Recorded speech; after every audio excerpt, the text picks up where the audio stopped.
냉전의 서막과 함께 미국에 휘몰아친 공산주의자 색출 광풍. 무고한 사람들이 소련 간첩으로 몰렸고 영화계도 사상검열의 회오리를 피하지 못했습니다.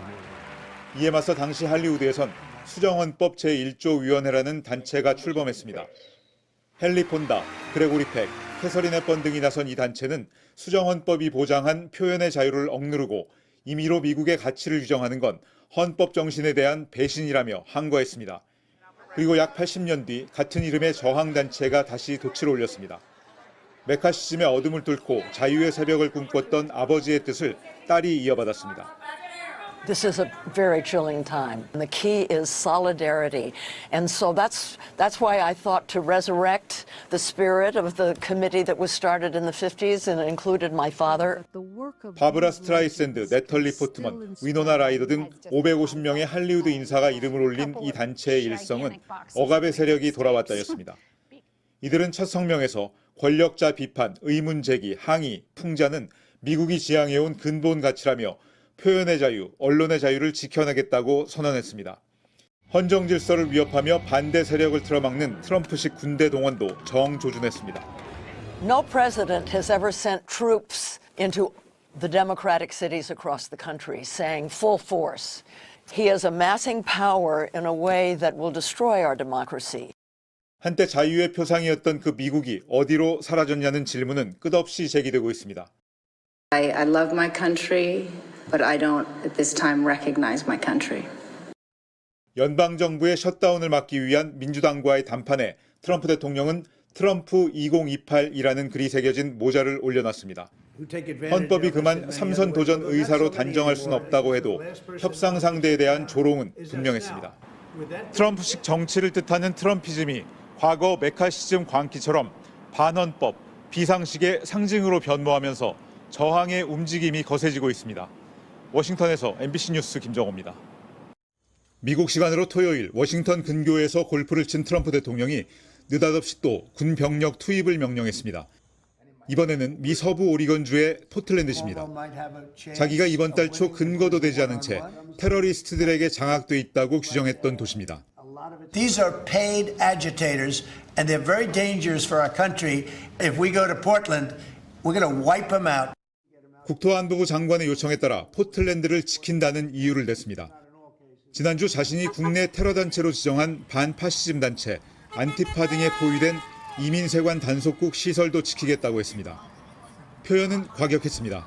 전쟁으로 황폐화된 도시라고 했고 국방부 장관을 전쟁부 장관이라고 칭했습니다. 필요하다면 전면적인 무력 사용을 승인한다고까지 했습니다. 마치 반란이나 내전이 난 것처럼 색깔을 씌웠지만 도시는 평온했습니다. Where they don't belong, rouse up local populations. People are jogging, the weather's out. It's like, where's the emergency? 주요 도시에 군대를 배치하는 건 네 번째, 모두 야당 자치단체장 지역입니다. 지난 6월 무자비한 이민자 체포에 저항하는 시위가 격렬했던 로스앤젤레스의 해병대와 주방위군을 워싱턴 DC엔 범죄 단속을 이유로 군대를 보냈습니다. 멤피스도 공화당 텃밭인 테네시주에서 특이하게 민주당이 강세인 중소도시입니다. 오리건 주지사와 포틀랜드 시장은 위법한 명령을 즉각 철회하라고 촉구했습니다. Oregon is our home. It is not a military target. Any deployment would be an abuse of power and a misuse of federal troops. 좌파와의 전쟁을 선포하고 언론을 겁박하고 위기를 과장하는 장면이 마치 한국의 계엄을 연상시킵니다. 극우 성향을 드러내고 있는 트럼프의 상습적 군대 동원이 예사롭지 않아 보이는 이유입니다. 워싱턴에서 MBC 뉴스 김정호입니다. 21발의 예포와 함께 트럼프 대통령 부부가 무대로 입장합니다. 낙하산과 헬리콥터가 하늘을 수놓고 지상에서는 전차와 장갑차 행렬이 이어졌습니다. 동원된 병력만 6,700명. 미국에서 대규모 열병식이 수도 한복판에서 열린 건 34년 만입니다. 열병식에 들어간 예산은 약 600억 원. 미 육군 창설 250주년 기념식이었지만 트럼프의 79번째 생일 축하 특별 쇼를 방불케 했습니다. Happy birthday, Mr. President. 생일 축하 노래가 울려 퍼졌고 트럼프는 미국의 힘을 과시했습니다. If you threaten the American people, our soldiers are coming for you. your defeat will be certain. Your demise will be final. 같은 날 워싱턴 DC. The Trump fascist regime must go now. 수백 명이 모여 독재자의 생일 잔치를 멈추라고 외치며 백악관까지 행진했습니다. That's what this military parade looks like. Something that North Korea would do. And it's disgusting. 충돌은 열병식 행사장 입구까지 번졌습니다. This is the beginning of a fascist statement in America. This is how it began in Nazi Germany in the early 1930s. 반트럼프 집회는 미국 전역에서 벌어졌습니다. 미국 독립운동의 상징인 필라델피아에는 무려 10만 명이 모였고 주최 측 추산으로 전국 2천여 곳에서 열린 집회에 500만 명 넘게 참가했습니다. 요즘 단속이 너무 심해가지고 힘들어하는 사람들이 많아요. 그분들을 위해 온 거예요. 주최 측이 비폭력 시위를 해야 한다고 강조하면서 대부분의 집회는 평화롭게 진행됐지만 LA에서는 경찰이 최루탄을 쏘며 시위 진압에 나서기도 했습니다. 미네소타에서는 주 하원 의원과 남편이 괴한의 총격으로 숨지는 사건까지 벌어졌습니다. 경찰관으로 위장한 용의자의 차에서는 범행 대상으로 보이는 민주당 정치인들의 명단이 발견됐습니다. 경찰은 트럼프 지지자로 알려진 50대 남성을 쫓고 있습니다. 오늘은 트럼프 취임 5개월 만에 극명하게 갈라진 미국의 현실을 상징적으로 보여준 하루였습니다. 워싱턴에서 MBC 뉴스 김정호입니다. 이게 참 궁금한데요. 그 트럼프가 그 800명 넘는 그 별 장성들을 미국 한 자리로 다 소집했다. 이런 일은 없었다. 우리 미국 전문가들도 야 이건 안보에도 오히려 위험하다. 한 곳만 때리면 끝난다. 이거 테러 위협이 높아진다라고까지 얘기하는데 소집에 대한 이유를 얘기하지 않고 있다고요? 아직도 아무도 모릅니다. 이게 뭐예요? 오늘 우리나라 밤 시간에 그러니까 미국에 오늘 합니다. 우리 밤 시간 미국 아침 시간에 이제 실제로 합니다. 퀀티코라고 워싱턴에서 좀 떨어져 있는 기지가 있는데 거기서 하는데요. 800명 다 가요? 지금 미국에 정확하게 840명 정도 되는데 한 800명 이상이 오고요. 이런 거는 미국 역대 처음이고요. 그다음에 만약에 지금 셧다운이 되면 이 사람들 비행기값 없어서 못 돌아갈 수도 있다는 얘기까지 나옵니다. 왜냐하면 예산이 이제 중단되니까 왔다가 그러니까 그 정도로 위험한 시기에 지금 오는 거고 이게 처음엔 트럼프는 몰랐던 것 같고요. 무슨 트럼프가 몰랐다. 트럼프가 몰랐고 헤그세스가 전체 일종의 군기 잡기 위해서 부르는 것 같다. 왜냐하면 이 사람이 소령 출신이고 군대 오래 있긴 했지만 직업군은 오래 있지만 소령 출신이란 말이에요. 그러면 이 800명의 장성을 확실하게 장악했느냐 하는 문제가 늘 퀘스천 마크였고 조인트 깔라고. 두 번째 이 사람은 실제로 몇 명을 잘랐는데 다 유색 인종만 잘랐어요. 이 사람은 굉장히 인종차별적인 인종 혐오적이고 문신이 사진 많이 보셨죠? 문신을 혹시 있나요? 저기 온몸에 문신인데 제가 십자군 때 문신입니다. 그러니까 세계를 악과 선으로 나누고 악을 괴멸시키려는 굉장히 강경파입니다. 그러니까 이 사람에 대해서 그리고 인종주의자고요. 그러니까 이 사람이 첫 번째는 군 장악의 문제, 두 번째는 유색 인종 하는 거 몇 명을 제거했고 지금 얘기하는 게 한 20% 별들을 날린다는 얘기를 하고 있거든요. 근데 그런 여러 가지를 통해서 미리 준비 안 하는 거 아니냐. 그리고 네 번째 가설은 뭐냐면 결국 트럼프가 지금 계속 내년에 선거가 불리해질 때 비상계엄을 실시할 수도 있다. 그리고 지금 지금 민주당 지배주에 지금 전부 다 그 워싱턴, 시카고, LA 같은 데 군 배치하고 있잖아요. 그래서 그게 예행 연습으로 군의 이 일종의 정훈 교육이라든지 군기 잡기다. 그런 얘기들이 전부 다 흘러나오고 있습니다. 정확하게는 아무도 모릅니다. 지금 되게 우리나라랑 비슷한 게 트럼프 지지율이요. 거의 역대 최저급이에요. 최저급이고. 많이 보도는 안 되는데 제가 이코노미스트의 자료를 드렸거든요. 그거 잠깐 좀 띄워주시면 역대 대통령 중에 지금 거의 최저치입니다. 그러니까 지금 시기에 오바마나 바이든은 굉장히 그래도 플러스였는데 트럼프가 지금 계속 30%대를 유지하면서 계속 내려가고 있고 1기 때보다 그렇죠. 우리가 윤석열한테 깜짝 놀랐네. 전 정부를 얘기하는 것이 지금 아니에요. 우리나라에서 전 정부가 그렇게 낮았다는 소리지 지금 낮다는 게 아니에요. 그래서 트럼프 1기 때보다 지금 더 안 좋다. 그리고 이제 그 이코노미스트가 발표한 이 설문조사를 봤더니 미국인들이 인플레이션과 그 경제가 가장 지금 잘못되고 있다라고 본다는 거예요. 근데 재밌는 거는 그동안에 그 불법 이민자나 불법 노동자 정책은 또 지지를 했었는데 그거 역시 이번 아이스 사태 이후로 떨어지고 있는 거예요. 왜냐하면 진짜? 사람들이 이렇게 생각하는 거예요. 야, 한국 노동자 그렇게 구금했더니 결국엔 경제가 안 좋아지네. 낼수가 안 좋아지잖아. 다 기업들이 나가고 기업들이 더 이상 우리나라 오기가 좀 불편하잖아. 네네네. 결국엔 경제가 안 좋아지잖아라고 하면서 등을 돌리고 있다는 겁니다. 그러니까 트럼프가 그동안 유지하고 있었던 기대고 있었던 이 불법 이민자 정책도 힘을 잃어가고 있다는 게 지금 정말 지표상으로 나오고 있어요. 이렇게 되면 정말 계엄을 하는 게 아니고 거의 비슷합니다. 네. 그래서 지금 헤그세스가 거의 김용현급이다라는 얘기가 군을 불러서 나중에 무슨 짓을 할 때 결국 장악해야 되는 게 군인이잖아요. 그런 점에서 그 음모론도 상당히 설득력을 얻고 있죠. 그러니까 오히려 트럼프가 저렇게 낮아지면 그 중간 선거 하기 전에 무슨 짓을 할 수도 있다는 얘기고 또 말씀하신 것처럼 지금 전체적으로 지금 인플레이션도 지금까지는 재고로 버티고 있는데 관세가 올라가면 물가가 올라갈 거 아니에요. 그건 당연하죠. 그게 내년 봄이라는 거예요. 내년 봄에 미국 경제가 엄청나게 위기가 닥칠 거라고 얘기를 하는 거예요. 야, 그럼 우리 어디 키세스 보내야 되나? 키세스 부대 보내야 되나? K 민주주의 수출. 큰일이네. 이게 이렇게 되면 웃을 일이 아니라 뭐 대한민국에도 경제 엄청난 진짜 어떻게 돼요? 미국이 무너지는 거는 괜찮은데 미국이 무너지면 우리가 엄청나게 영향을 받게 되죠. 이제 불안해 죽겠네. 최근 미국 증시도 좀 하락세를 보이긴 했거든요. 최근에 잘 오르다가 서학개미들이 난리인데 지금 뭐 셧다운 위기도 있고요. 지금 뭐 트럼프 입장에서는 엄청난 그 빚이 있기 때문에 그것을 어떻게든지 다른 동맹한테 뜯어야 되는 상황이고, 근데 그것마저도 지금 쉽지 않지 않습니까? 그리고 조만간 연방 대법원에서 이 무역 합의가 과연 위법인지에 대해서 이제 결과 나올 텐데 많은 보수주의자들이 그거 나와도 트럼프 분명히 A, B, C, D 다 있어. 그거 별로 소용 없어라고 하는데 전 좀 다른 게 정말 위법이라고 판단이 되면요 다른 동맹국들이 가만히 있겠습니까? 같이 힘을 모아서 국제법에 따라서 이렇게 행동하지 않겠습니까? 그러면 저는 트럼프의 힘이 조금씩 약화될 수 있다고 봅니다. 네. 아니 뭐 외국 가기에 앞서서 미국 민주당은 뭐 견제가 안 돼요? 미국 민주당. 미국 민주당. 예, 얼마 미국 전에 민주당. 바이든이 그 길거리에서 아이스크림 먹는 영상 올렸다가 엄청 그 사람들이 비판을 하는 거예요. 지금 아이스크림 먹을 때냐. 제일 중요한 게 민주당의 다음 대권 주자가 안 보인다는 거죠. 그게 이제 가장 큰. 그 캘리포니아의 케빈 뉴섬이라는 사람이 좀 떠오르기는 합니다. 대항마로. 근데 전체적으로 힘을 대안이 못 때릴 거 사실이에요.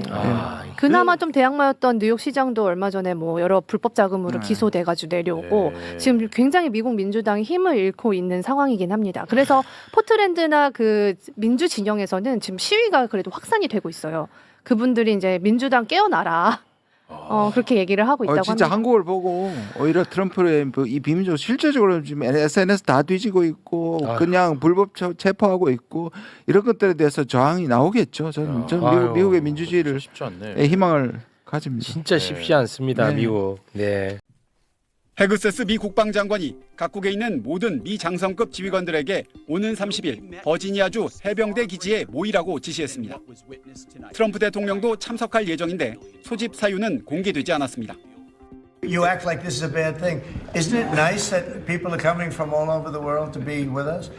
군의 기강 잡기나 충성 맹세를 강요하는 것 아니냐는 우려와 함께 트럼프 행정부의 새 국방 전략이 공유될 수 있다는 전망도 나왔습니다. 새 국방 전략 초안은 미 본토와 서반부 방어에 우선순위를 두는 내용이 담긴 걸로 알려졌는데 주한미군을 포함해 인도 태평양 지역의 태세 조정 가능성도 거론되고 있습니다. 워싱턴 포스트는 미 국방부 내부 임명록에 사성 대장인 브런슨 주한미군 사령관과 클라크 인도태평양 육군 사령관이 각각 삼성 중장으로 낮춰 표기됐다고 보도했습니다. 클라크 장군 측은 표기 오류로 해결된 문제라고 밝혔지만 의구심은 여전합니다.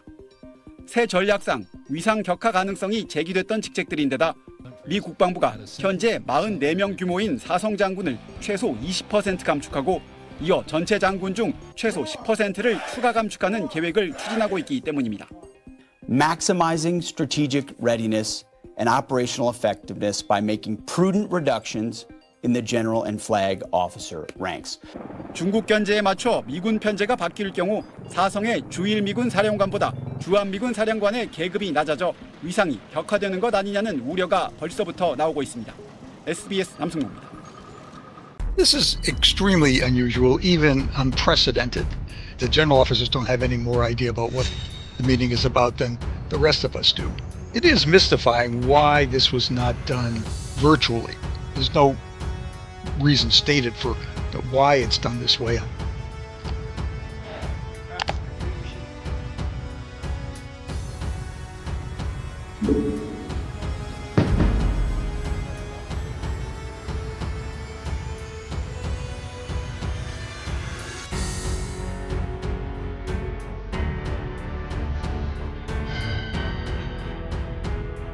And what's unprecedented is the size and the short notice. There are always meetings of senior officers. For example, all the combatant commanders come to Washington twice a year to meet with the president and the secretary and the chairman, but that's scheduled far in advance. Well, lack of an agenda is also very unusual.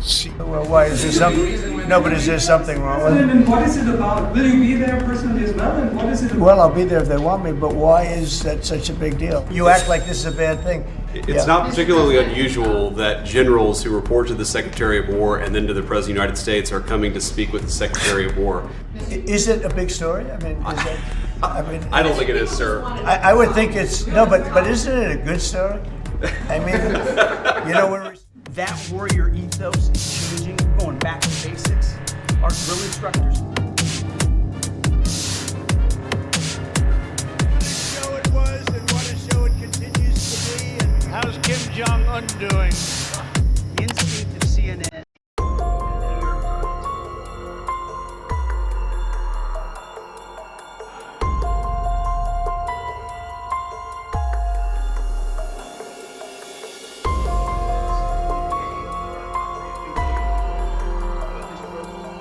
We can say with some confidence what's not involved, and that is first a purge of general officers. The generals are all bringing their senior enlisted advisor, and if there were going to be a purge of generals, they would not be bringing the enlisted advisors.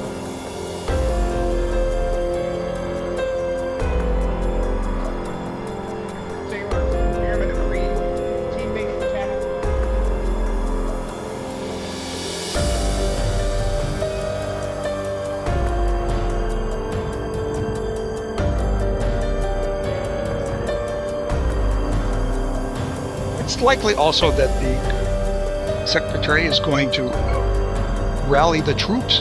He is going to say you're either on board or you need to get out. He has clearly been very frustrated that elements of the department have been leaking in his view or have not been sufficiently supportive of the president's direction. And he will likely take a pretty hard line there about the need to support the president and be loyal. It's going to put the generals in an awkward position. They take orders from the commander-in-chief. On the other hand, they've sworn an oath of allegiance to the Constitution. It's going to put them sort of in the middle. It's going to make them uncomfortable.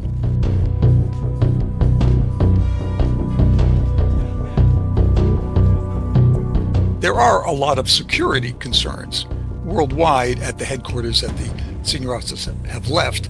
First, you're bringing hundreds of senior officers together in one spot. That's a prime target for any terrorists, domestic or international.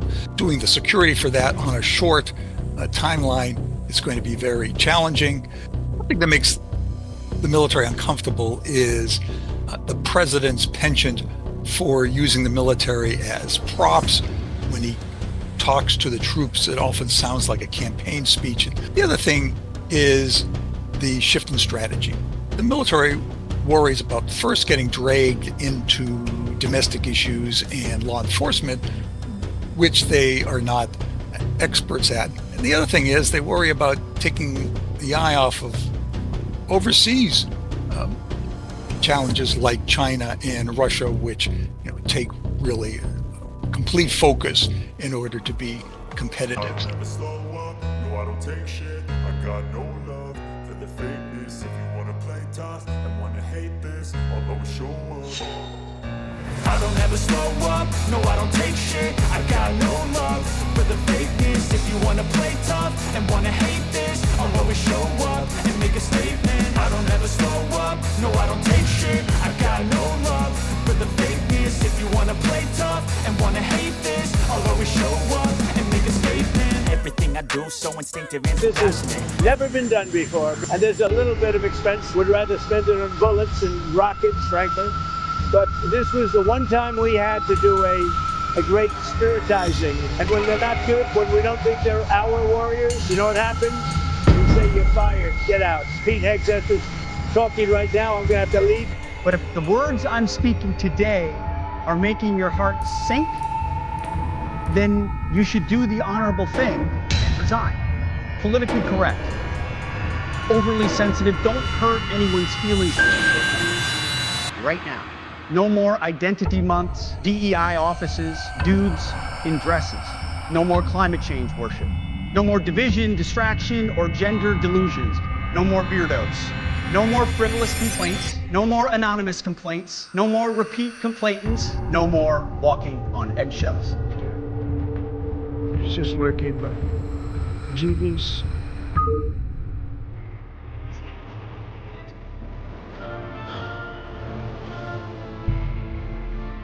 Whether you're an airborne ranger or a chairborne ranger. We're under invasion from within. No different than a foreign enemy, but more difficult in many ways because they don't wear uniforms. At least when they're wearing a uniform, you can take them out. These people don't have uniforms. We have to be prepared for war, not for defense. You kill people and break things for a living. You are not politically correct and don't necessarily belong always in polite society. Must be uniform, gender, to remove the social justice. If women can make it, excellent. Out the politics. Frankly, it's tiring to look out at combat formations, or really any formation, and see fat troops. Likewise, it's completely unacceptable to see fat generals and admirals in the halls of the Pentagon and leading commands around the country and the world. It's a bad look. It is bad, and it's not who we are. Simply put, it's time for a new position or a new profession. We've already done a lot. Even if that culture was created but don't necessarily belong, it all starts with physical fitness and appearance. If the Secretary of War can do regular, hard PT, so can every member of our joint force. You need to meet the height and weight standards and pass your PT test. If women can make it, excellent. If not, it is what it is. If that means no women qualify for some combat jobs, so be it. I want to thank Secretary Hegseth. But I also had some bad ones at the top, like Milley and Mattis and that Liesper.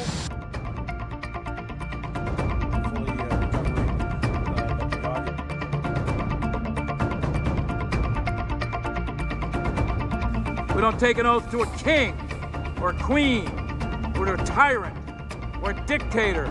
We don't take an oath to an individual.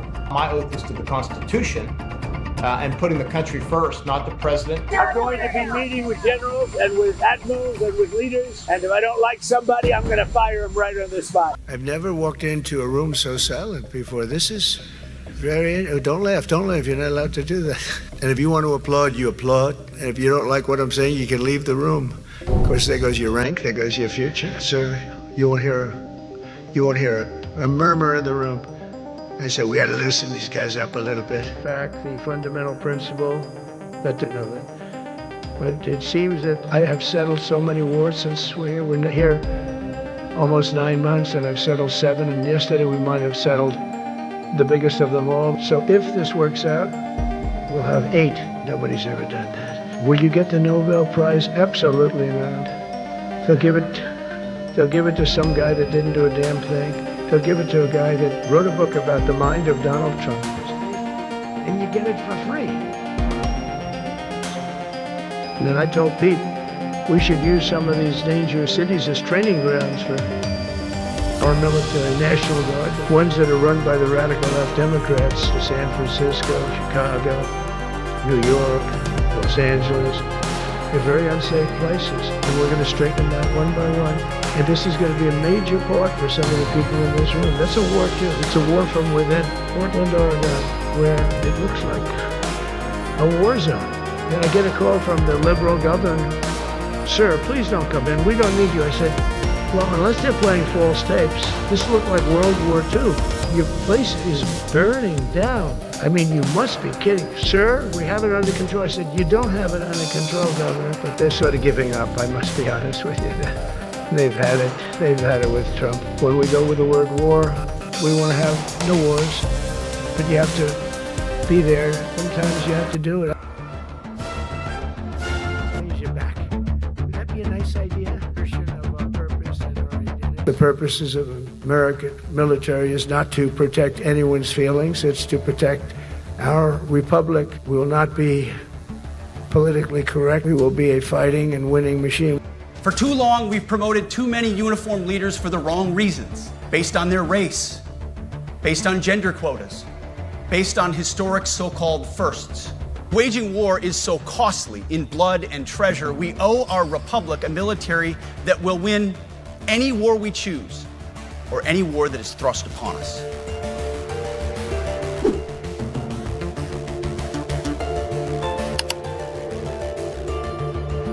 Sort of the operational focus of the military is going to be more drawn inwards to homeland defense and homeland security related matters, which would be a major shift. This is absolutely appalling. This president is an unstable human being. They do not do it with being deployed against American citizens and residents in mind.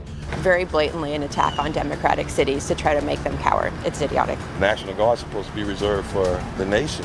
What need is there national security here in New Orleans? I rebuilt our nuclear, but we'll upgrade that also and just hope we never have to use it. My message to you is very simple. I am with you, I support you, and as president, I have your backs 100%. You'll never see me even waver a little bit.